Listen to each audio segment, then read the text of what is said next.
Got Shannon on the line next. So Shannon, you're saying your son has been bullied since the age of 3?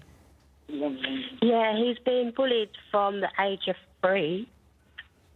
And now he's got older and he's still being bullied. OK. How old is he now? 13. 13. OK. And you've said that he's being bullied because of your disability? Yeah. So the children are picking on him because they see this as a vulnerability in him somehow? Yeah. And again, have you gone to the school and spoken to them about this? Yep, and they say, oh, you're wrong, it's not true. OK. This is becoming all too often. I know, I feel as I'm repeating myself, but, you know, you will have to... When it started when he was 3, you know, that actually... That was like bad management by whoever was, you know, the school or the nursery that he was at that stage, because the little children like that, you know, they're not running out of control, they've got adults around them.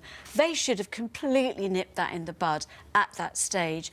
And the trouble is that set like a mindset for him from when he was very young, that he's sort of almost expecting that from other children, whereas actually what he needs is to be helped to, like, arm himself against it. Be proud of you, he loves you, you're his mum. You know, it's really special. But the other kids are seeing that as a point of vulnerability. Go back to the school, say it's just absolutely not good enough. Take a note of how they react. I think pick up on the idea again, maybe we've got to involve MPs more in this, because you should talk to the governors, but if they're not actually acting on this, well, then go to your MP and say, this school, you know, children are at risk here, and the school is being completely inadequate in the way they're dealing with it. With your son, I just want to say, encourage him to talk to, say, Childline, because they are also amazing. There's Kidscape that Ben talked about.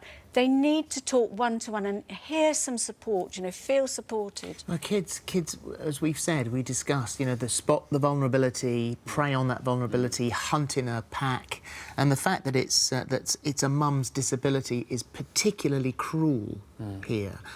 How do you possibly get past that if you're 13? I think it's difficult. Shannon, can I ask you a question?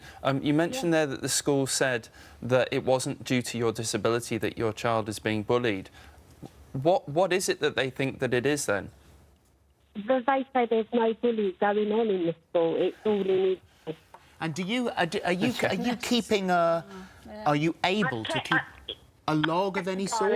I've been down to the school. I've been told to write letters to the head of the school and Ofcom, and I've done all that, and yet still nothing. And are you able to take a note, get proof of what's happening?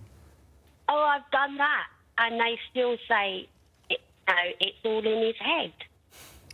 And it's not in his head. I know it's not in his head. Well, it wouldn't be. It's not in his head if you've got proof. If you've managed to print out any of the screen grabs that you might have taken from his phone. Is he sharing this stuff with you? Yeah, I've been telling him from years and years, you've got to be telling me everything that's going on, and he does show me everything. And, you know, when he goes to bed, I sit here and I break my heart for the things they're saying. That is very worrying. So, I mean, just to reiterate again, talk to Bullying UK. They're brilliant for parents. They have a helpline that's there all the time. So talk to them, because you know, you can talk through in a bit more detail with them actually what's going on. Help him sort of cut off the people who are saying horrible things to him. Like Phil talked about earlier, think about changing the school. You know, it needs really sort of dramatic action here so that your son doesn't end up just feeling worse and worse and worse. OK. All right. Thank you both very much.